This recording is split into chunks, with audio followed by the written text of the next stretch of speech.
Welcome to Ease in Real Life, the podcast where we embrace joy, authenticity, and peace through all of life's ups and downs. I'm your host, Kijana, and each week we'll explore practical tools, real stories, and meaningful conversations to help you create a life that feels lighter and more aligned.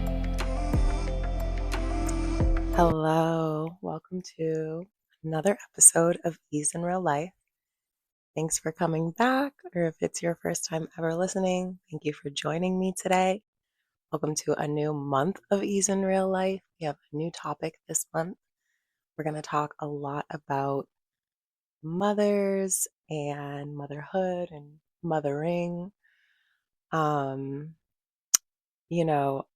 procrastinated so much on this episode. I have been preparing for it for several weeks now.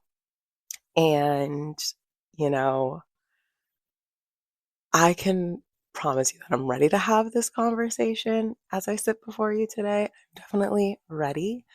But I don't know if there's ever like a perfect time to have it, to be honest with you. And I think that I've always been a procrastinator, to be honest with you. Like since I was in high school, I was a procrastinator. And I even remember in college, I used to tell people like, I can only write the best papers a couple hours before it's due.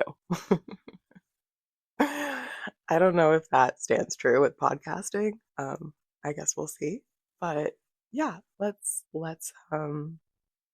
get into it. This episode is definitely a little bit tender. I'm gonna like refer to my notes a lot. I'm gonna try to talk slow. This episode is meant to really kind of sit between, like, in that space between gratitude and grief. My relationship with my mom and my experience being mothered was definitely not what I would consider ideal. And part of the reason why I struggled with this episode was because I don't want us to be like on a trauma loop together. And a lot of the topics that we discuss in this podcast, on this podcast, and that we will continue to discuss, like they are harder topics. And that's because like that's the mission of this work for me. It's like, let's have the hard conversations so that we can bring real ease into our lives down the line going forward, lasting ease, right? Because like when we just bury things and push them down and push them down and push them down, they don't go away. They still exist as trauma within us. And so I hope that these conversations help facilitate the release of trauma for some of us, but I never want to put us on a trauma loop together or just be like talking about my traumas, because I definitely have a few I can talk about, but that's not always super effective. And like, when I was in college, there was like a brief moment where I wanted to be a therapist, and I took a bunch of counseling classes. And one big thing that you learn when you're in counseling is like self-disclosure. Like it's really frowned upon, but there's some theories that are like it can be useful in times, right? So this podcast is like specifically for those times. So yeah, so because it wasn't like the most ideal situation, and I know other people have had that experience too, I think the conversation is important. And I also think it's important because I want to speak to like giving ourselves more, healing the parts of ourselves that needed more from our parents, from our moms, and we never received it, because I know I'm not alone in that experience. Now, I hope that as you listen, especially if what I'm saying is resonating with you, that you will like hold space and compassion and grace for yourself. And honestly, every time you listen to this podcast, you hold space for me. So trust that you've done that if you find yourself getting concerned or, wanting to reach out or anything like that, like know that in listening to this, you have held space for me and I so appreciate it. So yeah, all right. So my mom, right? Like my mom was a single mom. She raised five kids on her own, not to put her whole business out there, but my mom actually lost her first baby, not through miscarriage, like had the baby and lost it within days of it being born. So super traumatic experience. Um, she also like had that baby in Jamaica and then she had my oldest brother in Jamaica. And then after that, she would get pregnant in Jamaica and then come back to Boston to have babies because the hospitals at that time were just not safe and suitable. And I think she had felt really, really scarred from, what happened with her first pregnancy. Um, and I can only imagine. My mom was a provider. My mom that's what she does. She's a provider. She's an alpha in that way. Like we were never hungry. We always had a home to live in and a really nice one at that. Um, my like we always went to school. You know what I mean? Like there was never like she made sure that she provided the basics for us. We had what we needed for sure, no question. And I think that when you're doing that with five kids on your own, that's an accomplishment. I could never, ever take that away from her or diminish that of hers because it's like we all survived. You know what I mean? And again, we were healthy, for the most part. Some things about my mom, and like some of this is true for my dad too, but this conversation really isn't about him. Um, like in my lifetime, still to this day, I'm 35 years old. I just turned 35 last week. My mom has never said the words, I love you. I never heard those words. I never once heard, I love you growing up. Like when you're a child and you don't hear those words, you don't know if you're loved. Truly. I never knew still to this day. I have no idea. I mean, I think I know how my mom feels about me. It's not love, by the way. Um, Never said that. Never showed up for me emotionally in any way. In fact, I grew up in a household where if I was being reprimanded, verbally or physically, and I cried or showed any emotion, it then escalated. And I was told that it will continue to escalate if I continue to cry. I was not allowed to cry. I was not allowed to have those types of emotions. Um, I did grow up in a house with like predominantly men. I think most people know that I have eight brothers, but I grew up with four of them, and I was the only girl. Um, and like I can tell you now that my mom did not know how to give emotional safety. I didn't know that as a child. I certainly did not understand that as a kid. I just thought that we just don't love here. When I would go and see other people, like other parents telling their kids like I love you and stuff, I honestly thought of that as like I don't even know what. Like the way my mind justified it was like they needed it. I didn't. I did. I'll tell you right now, based on the years of therapy, I did. Fucking did. Um, it also like when you don't get that, but you see other people getting that, part of what is being internalized is like, I'm not really worthy of that. That one is really tough to undo. Let me tell you that. That one is really tough to undo. It seeps through to many relationships, many other facets of life. The I'm not worthy thing. Um, because I was in this like very hyper masculine environment, I never had like a soft place to land. Like it was always just like hard, hard, hard, hard, hard. Like that's why right now, like tough love, don't even bring it around me. don't even bring it around me. I had all the tough love that I need for this lifetime. Don't even bring it around me. I want sweetness. I want grace. I want softness. That's it. Because I'm good. I've had it. I've seen what tough love can get you. It can get you far, but I'm all set on that. The other thing my mom taught me growing up was never to depend on anybody. Now, it's so interesting because I didn't see my mom teaching my brothers this. I only saw her teaching me this. This was so important to her for me to understand. Don't ever depend on people. Don't be someone who depends on people, especially men. Especially men, which is fair for her. She never depended on a man in her life. And I respect that. I really do.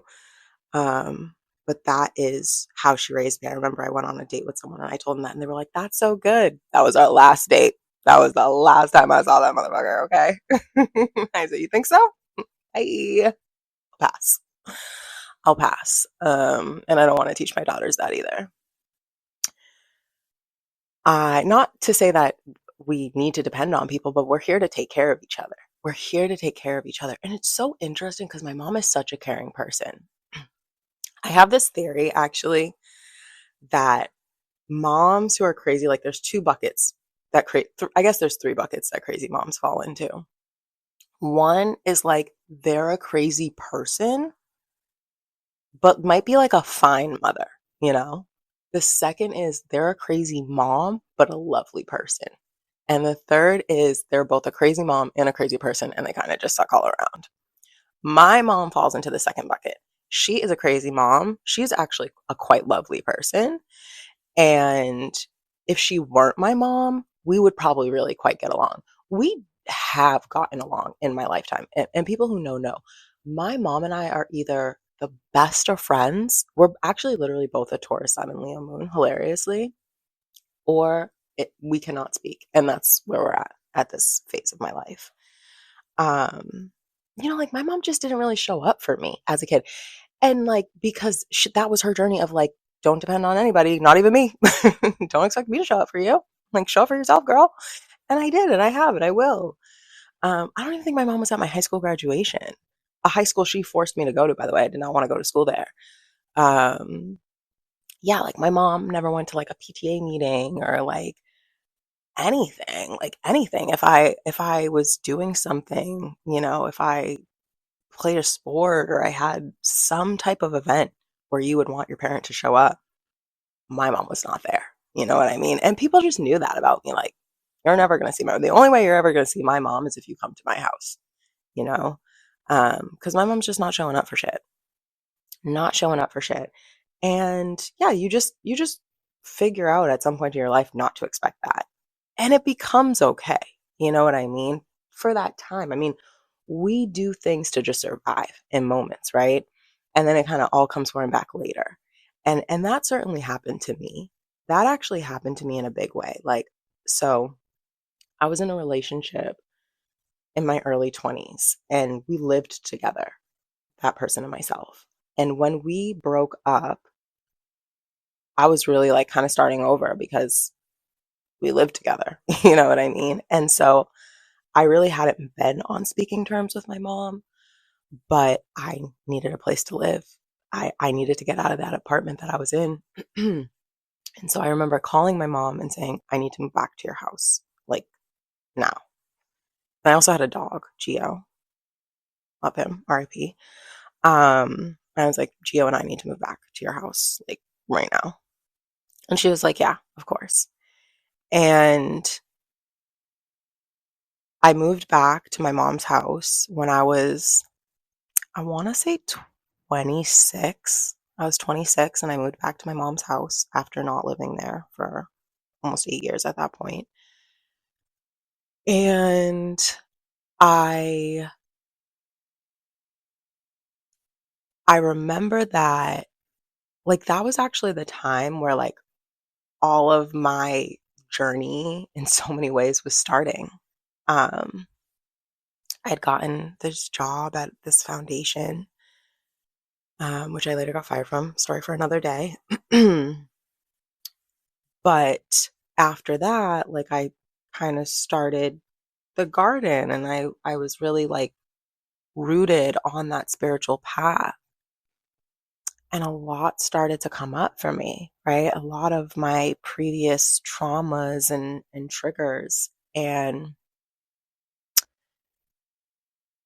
a lot of it had to do with my mom. And I was living back in her house, engaging with her daily for the first time in nearly a decade. And I knew at that time, like, I don't want this to live inside of me anymore. I really don't. And I didn't let it. As things would come up, I would go and I would sit with my mom and I would say, sorry. And I would bring up things that happened in my childhood that I wanted to take accountability for, which is hilarious. I was a child, but still wanted to, still found it really important to do that. Um, and yeah, like there were times where we cried and it was really hard, but it was really important. And I think that I had hoped that in doing that, she too would want to heal that, heal those traumas and heal that relationship. Um, and maybe she did, I don't want to say she didn't want to. I don't know. I know she didn't. You know what I mean? I know she did not do it. But I also know now that my mom has a really hard time expressing emotion. I mean, I would have to assume, based on my experience with her, that those are things she simply cannot give. And the impact of that is that like I became hyper self-reliant, right? Like hyper independent. Something I'm still trying to, you know, reconcile today. Um, Difficulty trusting people, difficulty knowing where and when I'm loved, if I'm loved at all.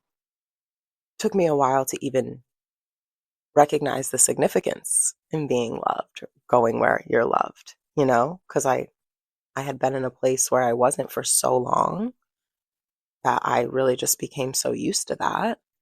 Just thought that was the norm. And I also had like a hunger for approval and like intimacy, like emotional intimacy. The hunger for approval was really her approval. And I've actually realized this piece in the last 2 or 3 years since I left her house. So I stayed at her house for a long time, right? A lot of you guys know that because I started my business there. And a lot of what I did in my business, I now realize I was doing for her approval. I was doing it for her. I wanted to impress her. I wanted her to recognize me. And like also so much of my work, I feel like in a way, like reflects my parents and like what they taught me. I really don't want to edit. I really don't want to edit, so I don't want to stop. But like so much of my work reflects what I learned directly from my parents. And I really wanted her to see that. And I wanted my dad too, but less so.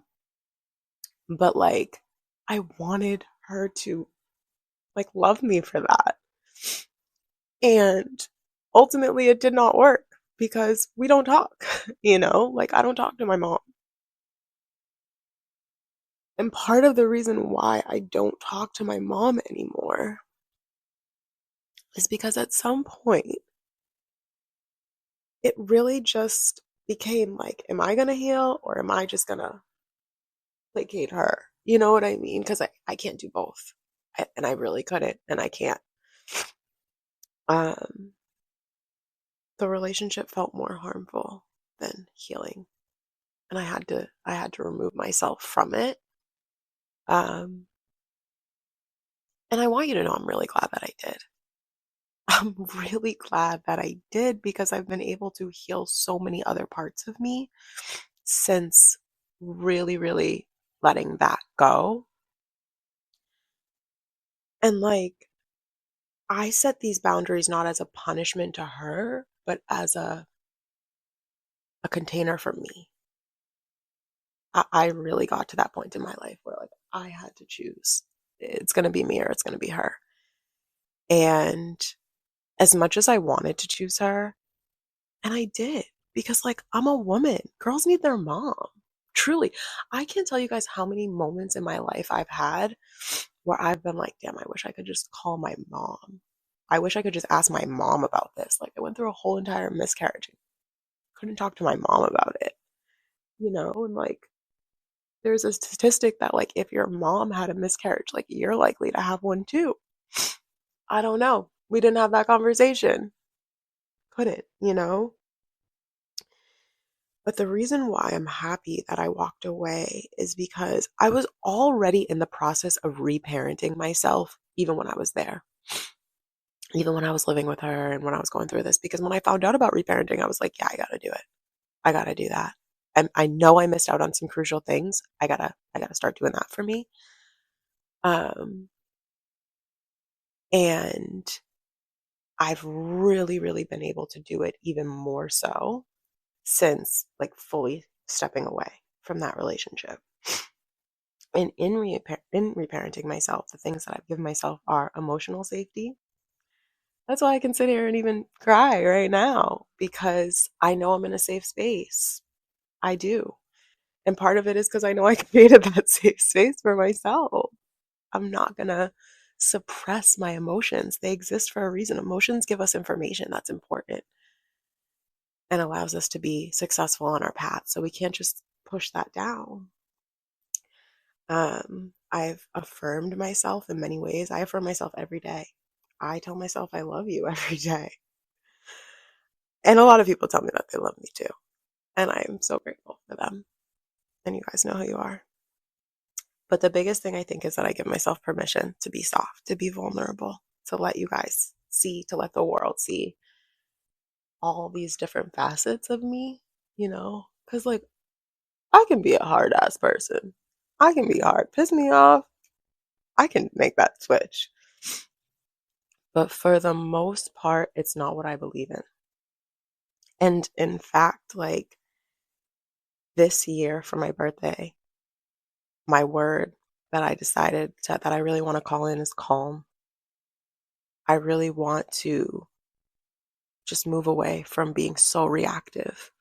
And I think I've calmed down a lot in the last several years, but as much as I possibly can, I just want to remind myself to be calm through it all. I don't need to be activated. I don't need to be all the way up there. I can be right here. I am good right here. You know, for me, a lot of what I've learned in the last couple of years, again, like being no contact. And I know this isn't for everybody. I know going no contact from your mother, for some people, it's like not even an option. And I get that, right? Like I really understand that. I think it's so different for everyone and it's so nuanced for everyone. I think the amount of traumatic experiences that I had, not even just in my childhood, well into my adulthood. Like one thing that happened, this is a light one, truly. I was body shamed my entire life. My entire life. Still to this day, one of my brothers calls me fatty. Still to this day. Body shamed my entire life into my adulthood by my mother. Okay. I would be like wearing something. This is in my 20s. My mom would be like, what? You're wearing that? What are you? Oh my God, take that off. Like, just like literally. Like, I literally have told my mom so many times, you were my first bully and you remain to be the biggest bully in my life. Like, I had that conversation with her multiple times into my adulthood.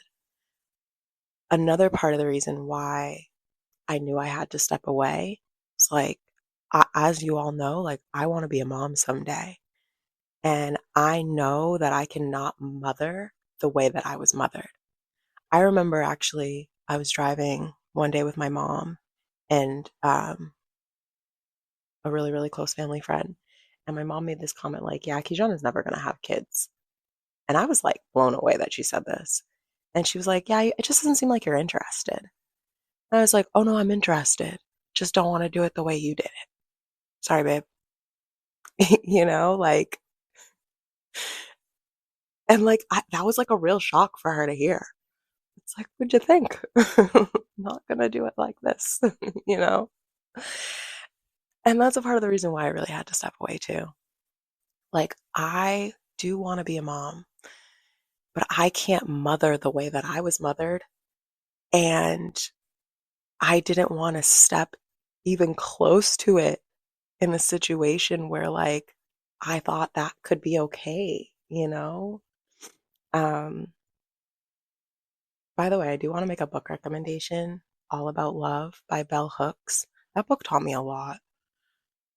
That book taught me a lot. I had to reconcile a lot after reading that book. That definitely set up a lot of the conversations that I had with my mom and the reparenting of myself that I did. So if it's something that you feel like if some of the stuff that I'm saying is resonating with you, I definitely recommend that book.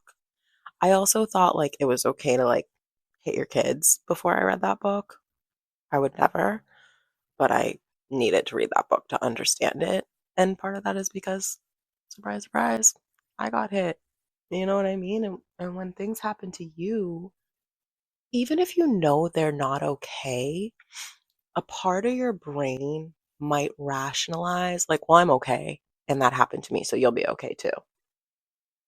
No, we don't want that for our children. We do not need that for our children, especially to my millennials out there. Like, don't do it. The way you were raised is not the way that you need to raise your kids. And like, even the best of us, we can ask some questions. We can ask some questions. You know, I feel like, and I really want to make this so clear that, like, we can't heal ourselves by like pretending that the gaps are not there, you know what I mean, or didn't happen. Like, we heal by going back and filling them in. And I don't want to sit here and name these things to like bash my mom. Like, those of you who know my mom probably really like her, and that's okay. I want you to know, like, that's okay. She is a lovely person. If I wasn't, if I hadn't had these experiences with her, like I said, I'd really like her. We actually have quite a bit in common, and I certainly learned a lot of what I know from her, and I got a lot of inspiration for what I do from her. Um, but in my journey to wholeness, I realized that that relationship was just kind of burning a hole through me that I couldn't fill in no matter what. And, like, and I kind of went back and forth on like if I really wanted to explain to you guys like the straw that broke the camel's back, and I don't. But what I do want to say is like my mom kept making decisions that I didn't agree with in so many ways, and they were really impacting me. And I was living in her house at the time. Um, but I felt like even when I would try to get better, it was like she didn't want me to, if that makes sense. It's hard to explain without context, but that's the best that I can do right now. I'm not hiding anything. Again, I just like don't need to put us all on a trauma loop. But like literally, I had said to my mom like I need to prioritize my mental health right now, and her response to me was like you need to leave my house. Okay. And I did. You know what I mean? And I did, and I'll never go back. But she gave that response to me sh like in response to me saying I needed to take care of myself. She didn't believe in that. And that was like for it for me.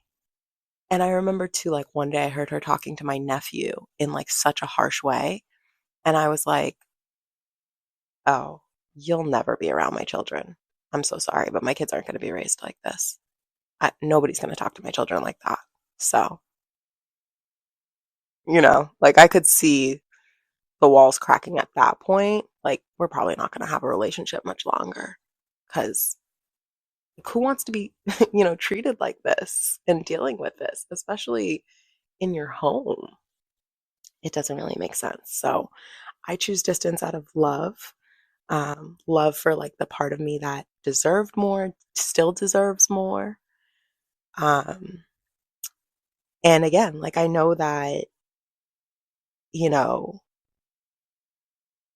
I can't rewrite the past. The past is the past and my experiences are my experiences. And I will find gratitude for that. But I know that for the future, I can, I can, I can give myself what I need. I have the awareness now and I can give that to myself. And I pray that I will give that to my children too, God willing. Um, but yeah, you know, I really wanted to put this episode out and have this conversation for those of us. And like, it doesn't always have to be like this. You know what I mean? Choosing distance, even if it's not no contact per se, but choosing distance doesn't always have to be for the reasons that I gave today, but they could be for other reasons that tie in thematically to what I'm saying. And I just want you to give yourself permission for that. I want you to give yourself grace in that because there's a lot of healing on the other side of it. There's a lot of possibility and there's a lot of love on the other side of it. And you might just be keeping yourself stuck in a relationship that's actively, disintegrating part of you. Like I said, for me, it was like this hole was burning through me, and here I am on this journey to wholeness. But I got this part of me that's like, I can never fill in. And I think sometimes we think, well, if I didn't have this person at all, then I'd be even more empty. And it's like, again, there's something on the other side of that for you. And so if it is necessary and if it does resonate, then know that, you know, it's not easy. And I certainly don't want it for any of us, especially like us women. Like I said, like you, in many ways, like need your mom, right? Like there's so much your mom can teach you, but they also have to be willing to participate safely, lovingly. And sometimes they're not. And that's okay. And that's not your fault. And, another thing that I have found in this experience is like the surrogate moms, and dads. But like, yeah, like the people that I do go to when I need mothering energy, I'm really grateful for them. I'm also really grateful for like the moms of friends that did show up like for their kids, but also like extended their love to me while I was growing up. I will always like hold so much love in my heart for that because like I can't say that I completely went without. I did have a lot of love in my life. I still do. Authentic and unconditional. And I'm really grateful for that. I'm really, really, really grateful for it. So, yeah, I really wanted to share this and just remember that you're worthy of love that feels like love. You really are. We all are. We can become the mothers that we needed for ourselves, for other people, for our children. We can do that. We still have that opportunity and space and capacity. And so, yeah, I just wanted to share that that with you guys. Um, I didn't do my research this time. I didn't do a look. I didn't look at a damn thing. But let me look at it right now. Okay. Let me see what's going on in the sky this weekend. Let's see what the moon is doing since we're talking about mothering. Oh, the moon in Libra. It looks like she'll be there pretty much for the weekend because she's at 1 degree right now. So yeah, she'll be there for like the next, maybe she'll move on Saturday or Sunday. Let me see. Yeah, she gets into Scorpio by Sunday. So between Saturday and Sunday.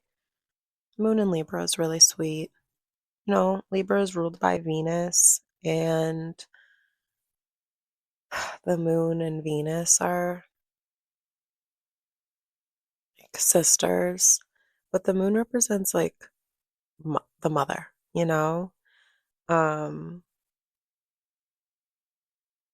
and yeah, in Libra, she's trying to bring a lot of balance. She's trying to bring a lot of balance. She's definitely making everything look really good, you know, but there's balance in that, right? Like allowing your inside, like what's inside, to also be reflected without, you know, outside. She's also in opposition to Mercury and Chiron, or she will be on Saturday. Direct opposition to Mercury and Chiron, pretty direct. Um, and they're in Aries. You know, Chiron is like the wounded healer. That's what a lot of people call Chiron. I call Chiron the initiator because I feel like where Chiron is, like for example, in your chart, will really initiate you onto your spiritual path. You guys are gonna laugh. I have Chiron in Cancer. You know, Cancer is the moon sign, right? Cancer is the mother. Hilarious. Um, but like a lot of us do. A lot of us do. And that's like why I wanted to say that piece about this. That's why I wanted to have this conversation. Like a lot of us millennials have our Chiron in Cancer. We got some mother wounds. We cannot deny. All right? I'm not going to deny them. Please don't deny them. We got some other shit. We got some mommy issues around here. So, you know, like I don't know. I don't know. But let me just say, like, just to like offer again, like a soft place to land. A reminder, right? That piece that I said, like, you're worthy of love that makes you feel loved. Unconditional love. Unconditional love.